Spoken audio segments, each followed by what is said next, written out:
الحمد لله رب العالمين والصلاة والسلام على رسوله الكريم أما بعد فأعوذ بالله من الشيطان الرجيم بسم الله الرحمن الرحيم يا أيها الذين آمنوا إذا جاءك المؤمنات مهاجرات فامتحنوهن اللہ عالم بإیمانہن صدق اللہ العظیم۔ واجب الاحترام سامعین، السلام علیکم ورحمۃ اللہ وبرکاتہ۔ سورہ الممتحنہ کی آیت نمبر 10 کا پہلا حصہ تلاوت کیا ہے۔ اس کا ترجمہ سماعت فرمائیں۔ اے ایمان والو، جب آ جائیں تمہارے پاس مومن عورتیں ہجرت کر کے تو ان کی جانچ پڑتال کر لو، اللہ تعالیٰ خوب جانتا ہے ان کے ایمان کو، اللہ کا قول سچا ہے جو بڑی ہی عظمت والا ہے۔ عزیزان گرامی قدر، صلح حدیبیہ کی ایک شک تھی اور ایک شرط سہیل ابن عمر نے پیش کی تھی جو مصطفیٰ کریم صلی اللہ تعالیٰ علیہ وآلہ وسلم نے قبول فرمائی تھی۔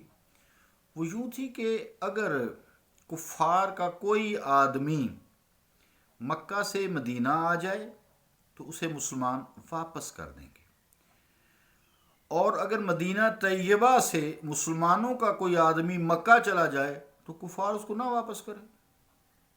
بظاہر تو یہ سمجھ آنے والی نہیں تھی، لیکن مصطفیٰ کریم صلی اللہ تعالیٰ علیہ وآلہ وسلم کی ایک فراست تھی۔ وَكَذَلِكَ نُوحِيهِ إِلَيْكَ مِنَ الْأَنْبَاءِ الْغَيْبِ، اے مصطفیٰ ہم آپ کی طرف اسی طرح وحی کی خبریں نازل کرتے ہیں جو غیب ہوتی ہیں نا، تو غیب کو تو اللہ تعالیٰ ہی جانتا ہے نا، پھر مصطفیٰ کریم صلی اللہ علیہ وآلہ وسلم کو آگاہ کرتا ہے۔ وَمَا يَنْطِقُ عَنِ الْهَوَىٰ، اے مصطفیٰ آپ اپنی خواہش سے کوئی بات نہیں کرتے، یعنی میرے حبیب جو ہے وہ اپنی خواہش سے، وما ينطق عن الهوى، میرے مصطفیٰ تو نہیں بات کرتے اپنی خواہش سے، ان ہوا الا وحی یوحی، آپ وہی بات کرتے ہیں جو آپ کی طرف وحی کی جاتی ہے، تو وہی آئی ہوگی۔ بعض آپ کے غلام تھوڑی سی ان کو سمجھ بات نہ آئی، ظاہری بات ہے، شان نبوت ہے ادھر وحی ہے، تو آپ نے بظاہر یہ معاہدہ نا مسلمانوں کے خلاف لگتا تھا۔ اب یعنی اس مسلمان کو واپس لینے کا جو ہے وہ مطالبہ نہیں کریں گے۔ چنانچہ ابو بصیر جو اہل مکہ کے مظالم سے تنگ آ گئے تھے، وہ حدیبیہ کے مقام پر پہنچ گئے اور آپ نے معاہدہ کے مطابق اسے کفار کو واپس کر دیا، مکہ واپس بھیج دیا۔ بعد ازاں مسلمان عورتیں بھی ترک وطن کر کے مدینہ طیبہ آنے لگیں۔ عقبہ ابن ابی معیط جو اسلام کے بدترین دشمنوں میں سے تھا، اس کی لخت جگر کلثوم کشاں مصطفیٰ صلی اللہ علیہ وآلہ وسلم کی بارگاہ اقدس میں حاضر ہو گئی۔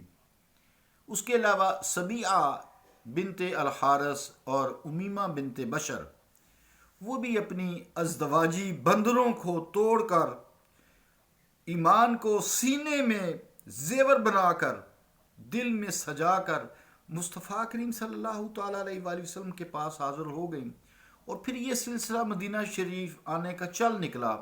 انہیں واپس لانے کے لیے کسی کا بھائی آتا، کسی کا باپ آتا، کسی کا ولی آتا، کوئی بھی آ جاتا، آپ صلی اللہ علیہ وآلہ وسلم واپس کر دیتے جو معاہدہ طے پایا تھا۔ لیکن یہ ایک مسئلہ پیچیدہ تھا نا، اس پیچیدہ مسئلہ کو جو حل ہے، اس کو حل کرنے کے لیے اللہ تعالیٰ نے پھر یہ آیت نازل کی جو میں نے تلاوت کی ہے کہ اگر مسلمان عورتیں ہجرت کر کے تمہارے پاس آ جائیں تو تم ان کی جانچ پڑتال کرو کہ آیا یہ ایمان بچانے کے لیے آئی ہیں یا ویسے ہی آ گئی ہیں مظالم سے تنگ آ کے، کئی خامدوں سے بھی تنگ ہوتی تھی نا، تو وہ آ گئیں بھئی ادھر چلو سکون مل جائے گا، تو اللہ نے کہا ان کی جانچ پڑتال کرو، اگر یہ ایمان لا کر ان کا مقصد ایمان کا تحفظ ہے تو اب مکہ ان کو واپس نہیں بھیجنا، کفار کو نہیں دینا۔ تفسیر قرطبی زیر آیت ھذا جز 18 پیج 61 روح المعانی زیر آیت ہاذا جز 28 پیج 7677۔ اب عزیزان گرامی قدر یہ حکم جو ہوا تو کچھ لوگ جو ہے نا اس مسئلہ کو اب بھی الجھاتے ہیں، اندر اللہ جانے کیا نیت ہوتی ہے کہ بھئی جب مصطفیٰ کریم صلی اللہ علیہ وآلہ وسلم نے معاہدہ لکھ کر دے دیا تھا، طے پا گیا تھا، تو اب عورتیں کیوں نہیں واپس کرتے؟ تو اللہ تعالیٰ نے پھر یہ آیت نازل کی۔ حالانکہ اسلام وہ کہتے ہیں جی ایڈ سیکھنے کی اجازت نہیں دیتا، جی یہ انہوں نے اس طرح پھر کیوں دوبارہ چینج کیا، ایسی کوئی بات نہیں ہے عزیزان گرامی قدر۔ امام بخاری رحمۃ اللہ علیہ نے اپنی صحیح کتاب الشروط کے باب الشرط فی الجہاد والمصالحہ میں یہ الفاظ روایت کیے ہیں، جس سے اس پیچیدہ مسئلہ کا حل ممکن ہے، ہو گیا ہے۔ لیکن جب لوگ نہ سمجھے تو ہم کیا کہہ سکتے ہیں؟ مصطفیٰ کریم صلی اللہ علیہ وآلہ وسلم تو اللہ تعالیٰ نے جو اندرونی باطنی علوم سے آگاہ کیا بذریعہ یا وحی، تو انہوں نے معاہدہ لکھ کے دیا، غلط تو نہیں ہو سکتا نا؟ یہ لوگ بات سمجھتے نہیں ہیں۔ بہرحال جو سہیل ابن عمر نے لکھوائے تھے الفاظ، وہ آپ سماعت فرمائیں۔ وہ یوں تھے: الا انہ لا یاتیک منا رجل، الا انہ لا یاتیک منا رجل وان کان علی دینک الا ردتہ الینا۔ یعنی ترجمہ کیا ہے؟ یہ صحیح بخاری کتاب الشروط باب الشروط فی الجہاد والمصالحہ مع اہل الحرب جلد 1 پیج 380 پہ یہ امام بخاری رحمۃ اللہ علیہ نے روایت کی ہے۔ ترجمہ کیا کہ یعنی اگر ہم میں سے کوئی مرد آپ کے پاس آئے، سہیل ابن عمر نے یہ لکھ کے دیا ہے کہ اگر ہم میں سے کوئی مرد آپ کے پاس آئے، خواہ وہ مسلمان ہی کیوں نہ ہو، تو آپ اسے ہماری طرف لوٹا دیں گے۔ اپنی طرف سے تو اس نے بڑی چلاکی کی، اور ادھر مصطفیٰ کریم ہے صلی اللہ علیہ وآلہ وسلم علوم باطن اور علوم ظاہر کے اللہ تعالیٰ کے عطا کیے ہوئے علم سے ماہر ہیں۔ بہرحال آپ اس عبارت میں دیکھیں کہ لفظ رجل ہے، یہ لفظ وضاحت کر رہا ہے، کھلا لفظ ہے رجل، اس کا مطلب عورت تو نہیں ہوتا نا، مرد ہوتا ہے، اس کا معنی مرد ہوتا ہے، مرد کی بات کی، عورت کی بات ہی نہیں کی۔ اللہ تعالیٰ کی بھی حکمت ہے، ملاحظہ ہو کہ اس نے کفار کے نمائندہ کی زبان سے ایسے الفاظ نکلوائے جس کی وجہ سے مہاجر خواتین کسی بھی جو ایمان لائیں عہد شکنی یا نسخ یا تعویل کا تکلف کیے بغیر ہی محفوظ ہو گئیں، انہیں واپس نہیں کیا جاتا۔ جب کفار نے مسلم خواتین کی واپسی کا مطالبہ کیا تو حضور علیہ الصلوۃ والسلام نے معاہدہ کے اصل الفاظ ان کے سامنے دہرا دیے۔ یہ سن کر ایسے ہوا جیسے کفار کو سانپ ہی سونگھ گیا ہے، وہ لاجواب ہو کر واپس مکہ لوٹ گئے۔ معاہدہ کی نص ارشاد مصطفیٰ علیہ الصلوۃ والسلام کی تصدیق کر رہی ہے، اور آیت میں اسی مسئلہ کو جو میں نے آیت پر یہ کھول کر بیان کر دیا گیا ہے۔ پھر یہ جو فرمایا گیا نا فَامْتَحِنُوهُنَّ، یعنی یہ نہیں ہے کہ مدینہ شریف جو ہے وہ بگوڑی عورتیں آئیں، وہ ان کی پناہ گاہ نہیں ہے بگوڑی عورتوں کی، کہ جو عورت اپنے خامن سے دل برداشتہ ہو، اس کے ظلم سے تنگ ہو، وہ چپ کر کے ترک وطن کر اور مدینہ شریف آ جائے اور یہاں عیش کی زندگی گزارے، ایسی بات نہیں ہے، اور مسلمان اس کی حفاظت کریں۔ نہ، اسلام کے نزدیک یہ حرکت سخت قبیح ہے اور ناروا ہے۔ اس لیے حکم دیا گیا کہ اگر کوئی عورت مکہ سے مدینہ شریف اپنے ایمان کو بچانے کے لیے آئی ہے، ایمان لائی ہے، ایماندار ہے اور ہجرت کر کے تمہارے پاس چلی آئی ہے، تو تم اس کی تحقیق کرو، بلا تحقیق اس کو اپنے پاس نہ رکھو۔ جو اپنا گھر بار چھوڑ آئی ہے اس کو کفار کے حوالے جو ہے مت کرو اب، کیونکہ وہ اب تمہاری دینی بہن ہے، ایمان لے آئی ہے، اور اس کی آمد کی غرض صرف اپنے ایمان کو بچانا ہے اور کوئی چیز نہیں ہے۔ اگر اس کے علاوہ ہے تو اس کو واپس کر دو، ہمیں کیا تعلق کافر عورتوں سے۔ احادیث میں حضور کریم صلی اللہ تعالی علیہ وآلہ وسلم کا جو طریقہ کار تھا کہ جو فَامْتَحِنُوهُنَّ، تو پس تم ان کی اچھی طرح جانچ پڑتال کر لو، یہ آیت کا جو حصہ ہے۔ تو حضور علیہ الصلوۃ والسلام کا جو طریقہ تھا وہ یہ تھا، جس سے حقیقت بھی کھل کر سامنے آ جاتی ہے اس مسئلے کی پیچیدہ کی جس میں لوگ الجھے رہتے ہیں، کہ جب کوئی عورت مکہ سے مدینہ شریف آتی تو حضور علیہ الصلوۃ والسلام اس سے قسم لیتے۔ قسم کیا لیتے؟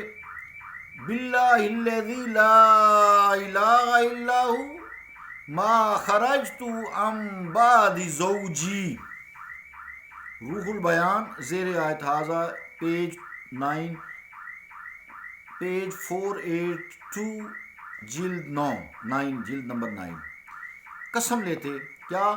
باللہ الذی لا الہ الا ہو ما خرجت عن بعد زوجی، یعنی اس اللہ کی قسم جس کے بغیر اور کوئی خدا نہیں، میں اپنے خامن سے بغض و عداوت کی وجہ سے نہیں نکلی. پھر کیا فرماتے؟ باللہ ما خرجت راغبۃ عن الارض یا عن ارض الی ارض. کیا؟ باللہ، پھر قسم لیتے نا، باللہ ما خرجت راغبۃ عن الارض، یا یہ ہوتا عن ارض الی الارض. روح البیان زیر آیت ہاضہ جلد 9 پیج 482. مطلب کیا کہ خدا کی قسم میں پہلی جگہ سے دل برداشتہ ہو کر اس نئی جگہ نہیں آئی.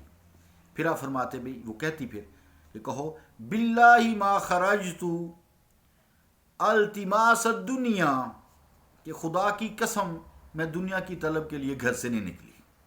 یہ بھی قسم لیتے.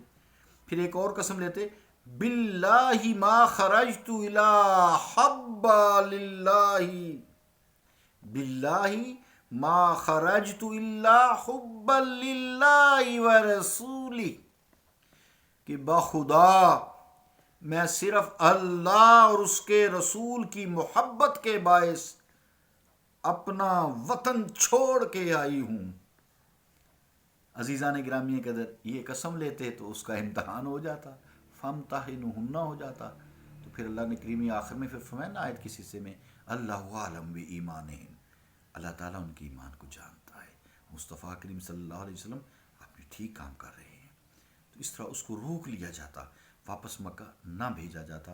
ان کی تحریر جو لکھی ہوئی تھی صلح حدیبیہ میں، وہ انہیں دکھا دی جاتی، وہ ناکام ہو کر خواب و خاستر ہو کر لوٹ جاتے. صلی اللہ تعالیٰ علی رسول خیر خلقہ محمد وعلی آلہ وصحبہ اجمعین برحمتک یا رحمن.